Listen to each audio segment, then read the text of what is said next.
تو میں نے ایک روز دبی زبان سے اپنی خواہش کا اظہار کیا۔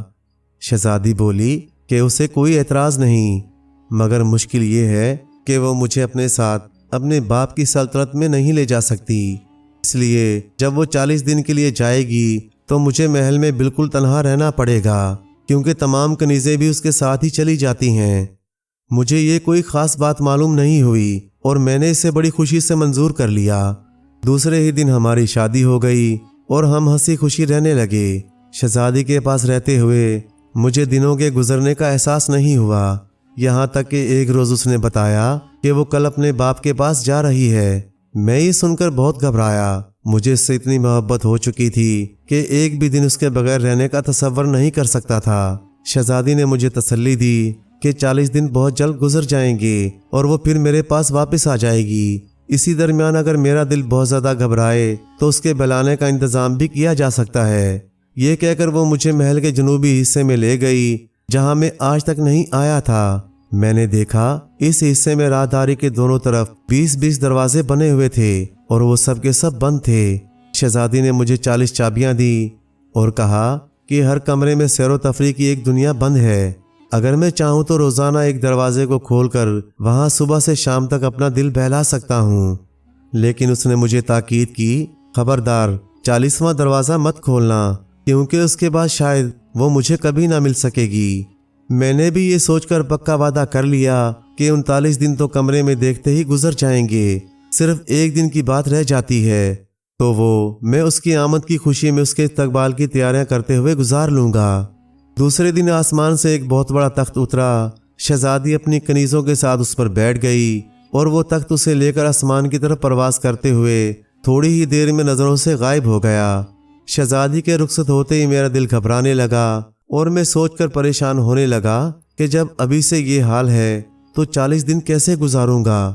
میں نے ادھر ادھر گھوم کر دل کو بہلانا چاہا، لیکن جب دل کسی طرح نہ بہلا تو میں نے سوچا کہ چلو پہلے دروازے کو کھول کر دیکھنا چاہیے کہ وہاں میری دلچسپی کے لیے کیا سامان ہے۔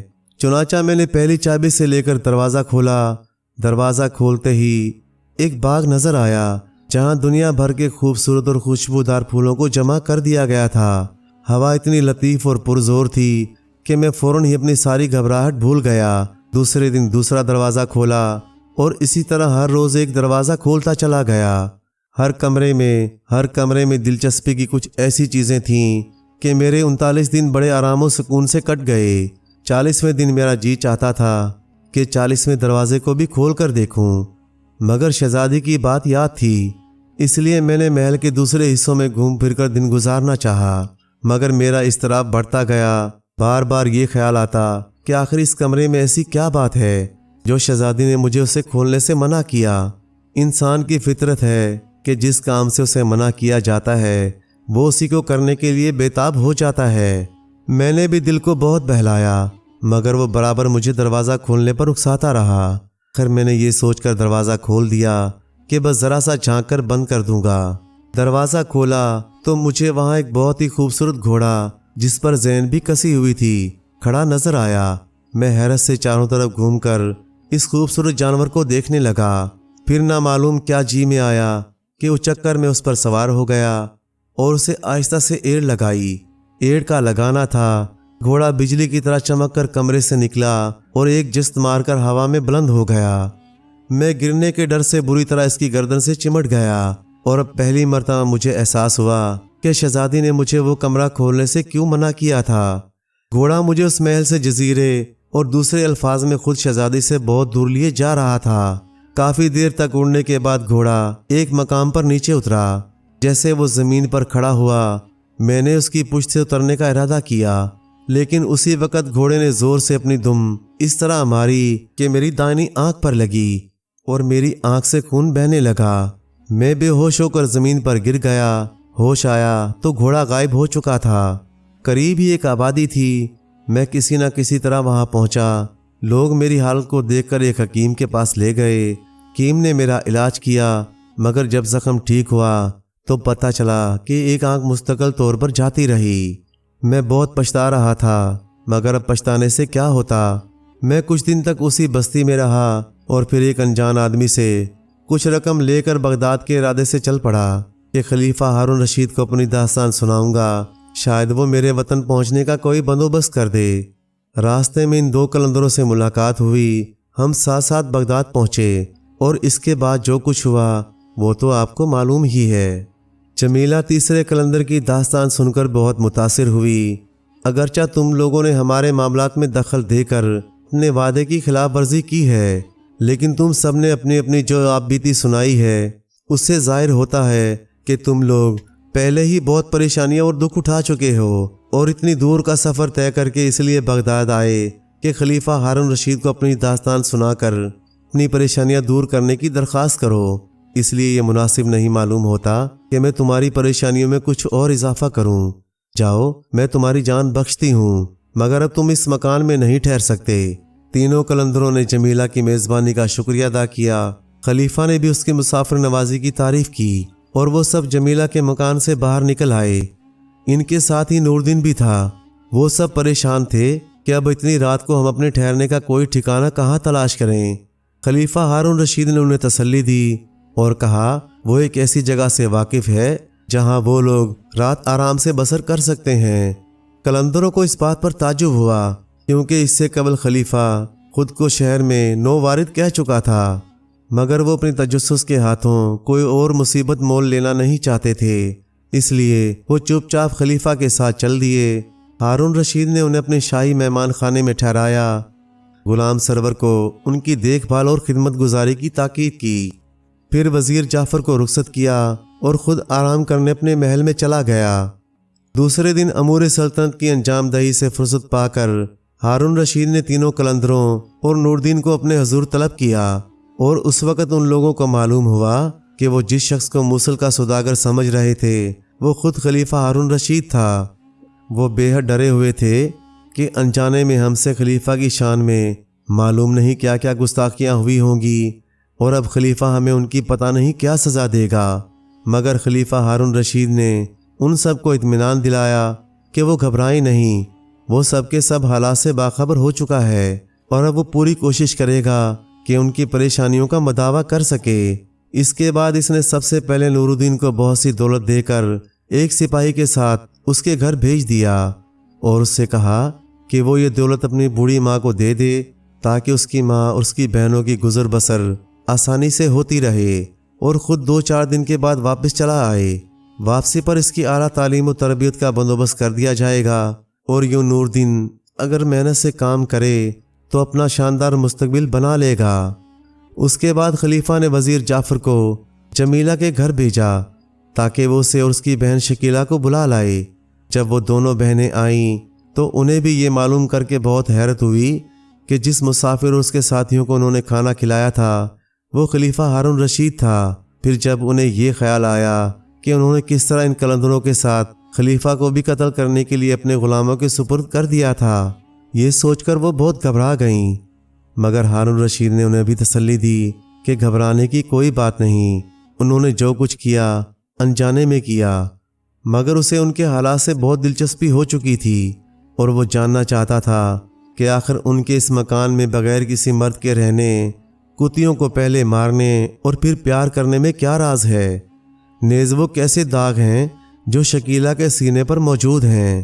یہ سن کر جمیلہ نے کہا اگرچہ ان دونوں بہنوں نے یہ فیصلہ کر لیا تھا کہ ان پر جو کچھ گزر چکی ہے کبھی اپنی زبان پر نہیں لائیں گی اور نہ کبھی کسی کو اپنے راز سے باخبر کریں گی، مگر خلیفہ کا حکم نہیں ٹالا جا سکتا، اس لیے وہ اور اس کی بہن شکیلہ اپنی اپنی کہانی سنانے کے لیے تیار ہیں۔ ممکن ہے اس میں بھی کوئی خدا کی مصلحت ہو۔ اتنا کہہ کر پہلے جمیلہ نے اپنا قصہ بیان کرنا شروع کیا۔ جمیلہ بولی، اے خلیفہ، ہمارے والد بغداد کے بہت بڑے تاجر تھے، انہوں نے 2 شادیاں کی تھیں اور خدا کی قدرت کہ دونوں بیویوں سے 2 لڑکیاں پیدا ہوئیں۔ جب ہم چاروں بہنیں جوان ہوئیں تو والد کا انتقال ہو گیا۔ ان کے مرنے کے بعد وصیت کے مطابق ہم چاروں بہنوں نے والد کا ترکہ آپس میں برابر تقسیم کر لیا۔ میری دونوں سوتیلی بہنیں اپنا اپنا حصہ لے کر الگ ہو گئیں اور کچھ دن کے بعد انہوں نے اپنی پسند کے آدمیوں سے شادیاں کر لیں۔ میں نے اور شکیلہ نے اپنے حصے کی رقم سے تجارت شروع کی اور خدا نے اس میں کچھ ایسی برکت دی کہ تھوڑی ہی مدت میں ہمارا کاروبار تقریباً اتنا ہی ہو گیا